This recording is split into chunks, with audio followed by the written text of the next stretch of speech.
گفتگو بڑی قابل توجہ اور قابل غور ہے، زمانے کے اعتبار سے بھی، عقیدے کے اعتبار سے بھی، اور ایمان کی مضبوطی کے لحاظ سے بھی۔ یہ مہینہ ربیع الثانی شریف کا مہینہ ہے۔ اس مہینے کی 22 تاریخ کو جناب افضل البشر بعد الانبیاء خلیفہ بلا فاصل جناب سیدنا صدیق اکبر رضی اللہ تعالی عنہ آپ کا یوم وصال ہے۔ یہ مہینہ اس کو آپ سے نسبت حاصل ہے، اس لحاظ سے گزشتہ جمعے سے پہلے جمعہ کچھ آپ کے حالات زندگی پر عرض کیا تھا۔ آج کی احادیث بڑی قابل غور ہے۔ خالق ارض و سما نے ان پیاروں کو، ہدایت کے ستاروں کو اور نور کے میناروں کو کیا عظیم شان عطا فرمائی ہے۔ رب ذوالجلال نے ان ہستیوں کا ذکر اپنی پاک کلام کے اندر کر کے ہمیشہ ہمیشہ کے لیے ان کے ذکر کو چار چاند لگا دیے ہیں۔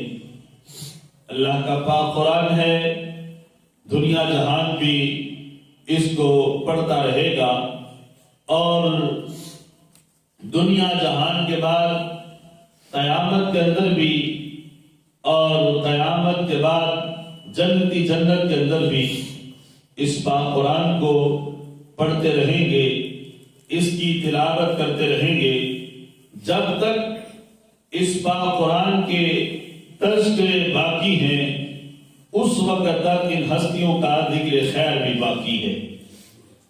نہ قرآن مقدس کا ذکر ختم ہوگا، نہ ان ہستیوں کا ذکر ختم ہوگا، کیونکہ جس نے بھی محبوب کریم علیہ السلام سے وفا کی ہے، رب ذوالجلال نے اس کے نام کو ہمیشہ ہمیشہ کے لیے زندہ و جاوید کر دیا ہے۔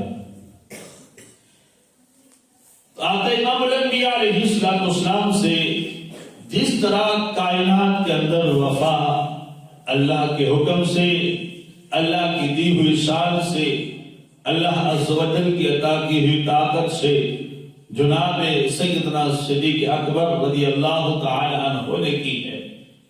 صحابہ اکرام علیہ رضوان میں کسی کی ایسی مثال نہیں ملتی، اور پہلے انبیاء اکرام علیہ السلام کی امتوں کے اندر، پہلے انبیاء علیہ السلام کی کسی امتی کی ایسی شان نہیں ملتی جیسی شان محبوب کریم علیہ السلام کے پیارے صحابی افضل البشر بعد الانبیاء خلیفہ بلا فصل جناب سیدنا صدیق اکبر رضی اللہ تعالی عنہ کی ہے۔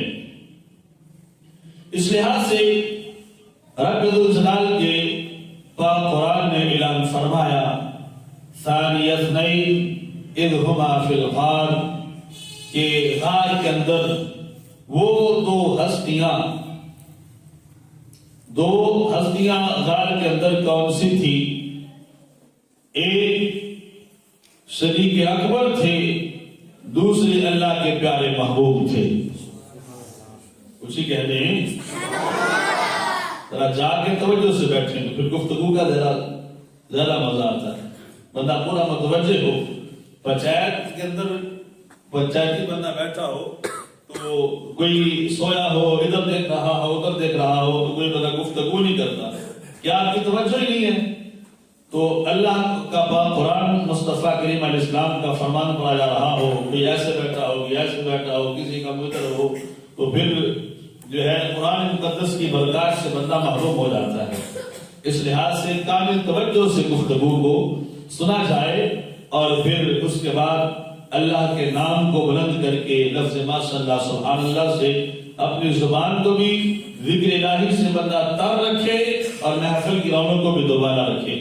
اور یہ مسجد کی بھی اور واعظ کی شان بھی ہوتی ہے۔ ہمارے کیا ان کا تذکرہ رب ذوالجلال نے پاک قرآن کے اندر کیا ہے، اور حضرت سیدنا صدیق اکبر رضی اللہ تعالی عنہ وہ عظیم ہستی ہیں کہ جن کی صحابیت کا ذکر اللہ کے پاک قرآن نے کیا ہے. تو اس لحاظ سے فرمایا ثانی اثنین اذ ھما فی الغار، جس وقت وہ دونوں غار میں تھے، ادھر کافر آ رہے ہیں اور آپ کا پیچھا کرتے کرتے غار کے دروازے تک پہنچ گئے. اب کافروں کو جالے کے اندر سے جناب سیدنا صدیق اکبر دیکھ بھی رہے ہیں، اور آپ کے دل میں تھوڑا سا غم پہنچا کہ کہیں ایسا نہ ہو کہ یہ کافر لعین محبوب کریم علیہ السلام کو پالیں اور آپ کو اذیت اور تکلیفیں دیں، اور جناب سیدنا صدیق اکبر کی آنکھ تو اس کو نہیں دیکھ سکتی، اور آپ کی شان، آپ کا مقام، آپ کا انداز کیا تھا. جس وقت محبوب کریم علیہ السلام اپنے کاشانہ سے باہر تشریف لائے ہجرت کی رات، اور وہاں سے لے کے غار ثور تک پہنچنے تک جناب سیدنا صدیق اکبر کبھی محبوب کے آگے ہوتے ہیں، کبھی محبوب کے پیچھے ہوتے ہیں، کبھی دائیں ہوتے ہیں، کبھی بائیں ہوتے ہیں. تو کسی عاشق نے جناب سیدنا صدیق اکبر سے پوچھا کہ اے ابوبکر صدیق، آپ کا انداز بڑا عجیب ہے کہ اس طرح کبھی کسی عاشق نے نہیں کیا جو آپ کا انداز ہے. کبھی محبوب کے آگے ہوتے ہیں، کبھی پیچھے ہوتے ہیں، کبھی دائیں ہوتے ہیں، کبھی بائیں ہوتے ہیں. تو وجہ کیا ہے؟ جناب سیدنا صدیق اکبر نے جواب ارشاد فرمایا، میں صدیق اکبر بظاہر دنیا میں زندہ ہو اور محبوب کو کوئی تکلیف پہنچا دے، یہ صدیق اکبر برداشت نہیں کر سکتے. اس لیے آج رات کا وقت ہے، محبوب کا شانہ سے باہر تشریف لائے ہیں، اور کفار نے محاصرہ کیا ہوا تھا آپ کے گھر کا، تو آقا امام الانبیاء علیہ السلام تشریف لے کے آ رہے ہیں. تو میرا یہ وجدان، میرا یہ دل چاہتا ہے کہ کہیں کافر آگے سے حملہ نہ کر دے، کہیں کوئی لعین آگے نہ چھپا ہو، کہیں کوئی پیچھے سے آگے حملہ نہ کر دے، کہیں کوئی دائیں نہ چھپا ہو، کہیں کوئی بائیں نہ چھپا ہو. اس لیے کبھی محبوب کے آگے ہوتا ہوں، کبھی پیچھے ہوتا ہوں، کبھی دائیں ہوتا ہوں، کبھی بائیں ہوتا ہوں. اگر نعوذ باللہ کوئی لعین، کوئی کافر محبوب تک پہنچے تو پہلے صدیق اکبر قربان ہو، کوئی محبوب تک پہنچے گا تو صدیق اکبر سے ہو کے پہنچے گا. جب تک صدیق اکبر کے دم میں دم ہے، انشاءاللہ میری زندگی نے وفا کی تو کبھی محبوب کو تکلیف نہیں پہنچنے دوں گا. اور ایسا ہوا بھی. آقا امام الانبیاء علیہ السلام، ابھی اسلام کا آغاز ہے، محبوب کریم علیہ السلام نے کلمۃ الحق بلند کیا. جس وقت کلمۃ الحق بلند کیا تو جناب سیدنا صدیق اکبر حلقہ بگوش اسلام ہے، محبوب کریم علیہ السلام کے دامن سے اسلام سے وابستہ ہیں.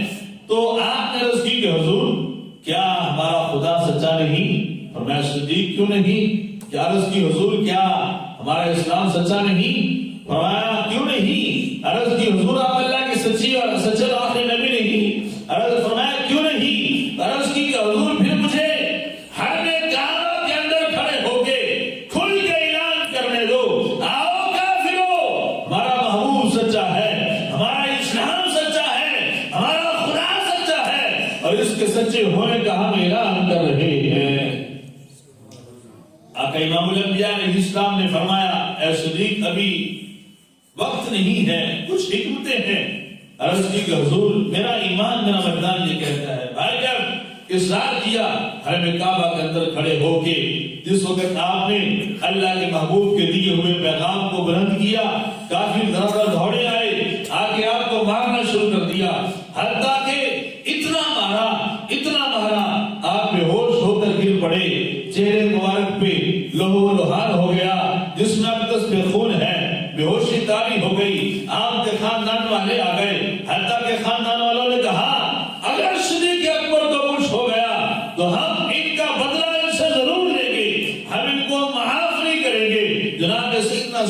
اکبر کو آپ کے خاندان والوں نے اٹھایا، ماں ہے، باپ ہے، بھائی ہے، اولاد ہے، اٹھایا، گھر لے گئے، تیمارداری اور آپ کا مرہم پٹی شروع ہوئی اور سب انتظار میں ہیں، ماں تڑپ رہی ہے، باپ تڑپ رہا ہے، کاش بیٹا پہلی آنکھ کھولے، دل کو تسلی ہو۔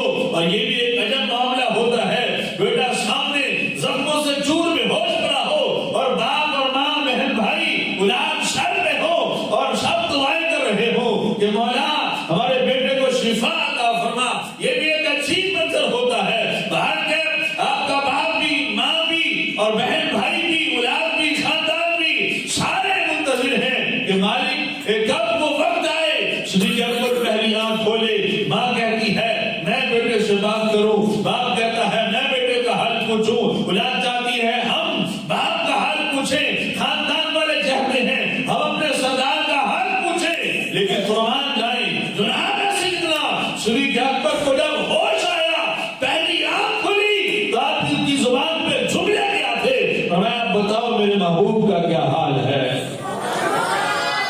ماں کی پرواہ نہ، باپ کی پرواہ نہ، اولاد کی پرواہ نہ، بیوی بچوں کی پرواہ نہ، خاندان نہ، قبیلے کی پرواہ۔ جناب سیدنا صدیق اکبر نے اس وقت پہلی آنکھ کھولی ہے، یہی الفاظ کے زبان پہ بتاؤ میرے محبوب کا کیا حال ہے۔ اس وقت ماں نے کہا بیٹا ہم آپ کے انتظار میں ہیں، باپ کہتا بیٹا ہم آپ کے انتظار میں ہیں۔ اولاد خاندان والے بولے اور میں مجھے کسی کی پرواہ نہیں، پرواہ ہے تو آمنہ کے لال کی۔ ماں کہتی ہے کہ ہمیں تو پھر اس وقت ابھی معلوم نہیں، تو فرمایا میرے محبوب کہاں تشریف فرما ہے؟ کہا کہ دار ارقم میں ہوں گے، جہاں پہ آپ امام الانبیاء علیہ السلام کو کم و بیش 3 سال محصور کیا گیا تھا، آپ کا کھانا پینا ہر چیز سے بیکار کیا گیا تھا، محبوب وہاں پہ وقت گزار رہے تھے۔ تو فرمایا مجھے سکون، مجھے تسلی اس وقت ہوگی جب اپنے محبوب کے چہرہ وضحا کی زیارت کر لوں گا۔ زخموں سے چور ماں نے اور آپ کی پھپھو جان نے آپ کو سہارا دے کے دار ارقم تک پہنچایا۔ جب دروازے پہ آپ نے دہلیز سے اندر قدم رکھا، محبوب کریم علیہ السلام دیکھتے ہی چشمان مبارک سے آنسوں کے لیے جاری ہو گئی اور اپنے یار شدید کو اپنے سینے سے لگایا۔ جناب سیدنا صدیق اکبر فرماتے ہیں اب میری زندگی کے سارے دکھ دور ہو گئے۔ مارو مارو بن مار بتاؤ میں تے عذر نہ پیش لے آواں، جے سونا میرے دکھ وچ راضی تے میں سکھ نو چلے پاواں۔ آپ نے کہا ہزاروں زخم برداشت کر لیں گے، جان یہ کہ جان کیا ہے، اگر ہو کروڑوں تیرے نام پر سب دوبارہ کروں میں، اگر 1000 جانے بھی ہو تو محبوب کے نام پہ قربان کر دیں گے، لیکن محبوب کی عزت پہ آنچ نہیں آنے دیں گے۔ تو وہ صدیق اکبر ہجرت کی رات، کبھی محبوب کے آگے، کبھی پیچھے، کبھی دائیں، کبھی بائیں، اور اس سارے منظر کو اللہ کے پاک قرآن نے بیان کیا ہے۔ سورہ توبہ ہے، 10واں سپارہ ہے، اور اسی لیے آپ کی صحابیت کا ذکر اللہ کے پاک قرآن میں ہے۔ ثانیۃ اثنین اذ ہما فی الغار، جب غار میں وہ دونوں ہستیاں تھیں تو سنو اس جملے کو پلے باندھو، عقیدہ بھی ہے، ایمان بھی ہے، نبی علیہ السلام کے اصحاب سے پیار بھی ہے، بالخصوص جناب سیدنا صدیق اکبر سے محبت کا انداز بھی ایسا ہونا چاہیے، اور مولا علی کا اعلان بھی ہے۔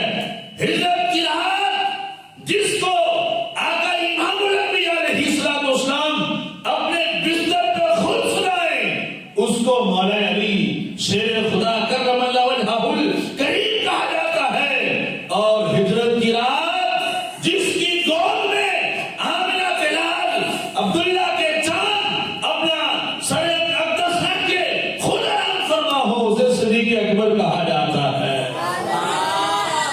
جس کو محبوب بستر پہ سلائے اس کو مولا علی کہتے ہیں، اور جس کی گود میں سرکار سر رکھ کے آرام فرما ہو اس کو صدیق اکبر کہا جاتا ہے۔ اور جو بہائیں آپ نے غار ثور میں محبوب کی بارگاہ میں لوٹی ہیں، اللہ کی عزت کی قسم کسی اور کو نصیب ہی نہیں۔ وہ صدیق اکبر اس لحاظ سے پھر میرا دل یہ چاہتا ہے کہ کچھ احادیث جو حضرت مولانا علی سے روایت ہیں وہی آپ کی خدمت میں پیش کر دوں، جس کو مفسرین نے بڑی تفصیل سے بیان کیا ہے، محدثین نے تقریباً تمام کتب محدثین میں ان کو بیان کیا گیا ہے، بالخصوص فتاوی رضویہ شریف ہے، سید اعلیٰ حضرت نے اس کو بڑی تفصیل سے بیان کیا ہے۔ جناب سیدنا صدیق اکبر کا مقام، آپ کی عظمت، آپ کی شان، رب ذوالجلال نے آپ کو کیا عزت و مقام عطا فرمایا ہے۔ صحیح بخاری شریف میں بھی اس کو امام محمد بن حنفیہ، آپ حضرت مولانا مرتضیٰ کے صاحبزادے ہیں، آپ بیان کرتے ہیں، راوی بھی حضرت علی مرتضیٰ کے صاحبزادے، پھر ان سے حضرت علی کہ دونوں باپ بیٹا اس کو روایت کرتے ہیں۔ فرمایا میں نے، آپ فرماتے ہیں کہ میں نے اپنے والد سے عرض کیا، امام محمد بن حنفیہ فرماتے ہیں کہ میں نے اپنے باپ مولانا مشکل کشا سے پوچھا، حیدر کرار سے پوچھا کہ ابا جان، نبی کریم علیہ السلام کے بعد سب آدمیوں سے بہتر کون ہے؟ نبی کریم علیہ السلام کے بعد سب آدمیوں سے بہتر، سارے بولو، نبی کریم علیہ السلام کے بعد کائنات میں سب آدمیوں سے بہتر کون ہے؟ تو حضرت مولانا مرتضیٰ فرماتے ہیں، فرمایا وہ ابو بکر ہے۔ وہ یہ تخصیص مولا علی بھی کر سکتے تھے کہ اے میرے بیٹے تم نے سوال پوچھ لیا ہے تو پھر سنو، روحانیت میں میرا مقام ہے، سیاست میں صدیق اکبر کا مقام ہے، میرے بیٹے سنو، اے افضلیت کے لحاظ سے میرا مقام ہے، لیکن خلافت کے اعتبار سے صدیق اکبر کا مقام ہے، فلاں فلاں۔ یہ جو آج تخصیصیں کر رہے ہیں، جو آج اس میں یوں تو کے جوڑ لگا رہے ہیں، مولانا علی بھی فرما سکتے تھے، لیکن مولانا مرتضیٰ نے بلا تشبیہ و بلا تمثیل فرما دیا، اے میرے بیٹے محمد بن حنفیہ یاد رکھ، رب ذوالجلال نے آقا امام الانبیاء علیہ السلام کی امت میں سب سے بہتر محبوب کے بعد ابو بکر صدیق کو بنایا ہے، اور فرمایا ابو بکر، میں نے عرض کی حضور پھر کون؟ تو فرمایا پھر عمر۔ مجھے کہہ دو کون فرما رہے ہیں؟ مولا علی کون فرما رہے ہیں؟ جو کہے خلیفہ بلا فضل علی المرتضیٰ ہے تو اس کے منہ پہ تماچا ہے حدیث مقدسہ کا بہت بڑا، مولانا مرتضیٰ کا فرمان اس قبیلے کو سناؤ، تم کہتے ہو خلیفہ بلا فضل علی المرتضیٰ ہے، علی المرتضیٰ فرماتے ہیں نہیں صدیق اکبر ہیں، جن کا تم کہتے ہو وہ نہ کہتے ہیں صدیق اکبر ہیں، اب تم قبیلے کی مانے یا مولا علی کی مانے؟ تو عرض کی کہ حضور پھر کون؟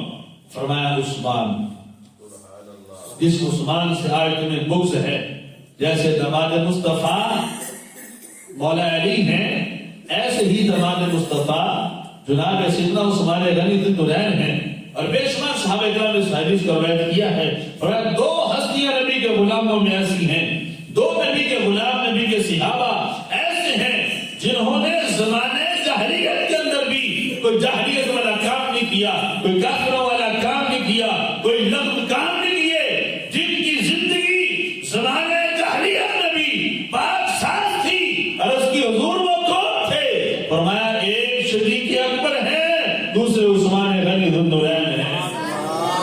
دو ہستیاں ایسی ہیں زمانے جاہلیت میں بھی نبی اسلام کا اعلان بھی ہوا تھا، آقا امام الانبیاء علیہ السلام نے اظہار نبوت نہیں فرمایا تھا، اس وقت بھی فرمایا انہوں نے کوئی شرک کا کام نہیں کیا۔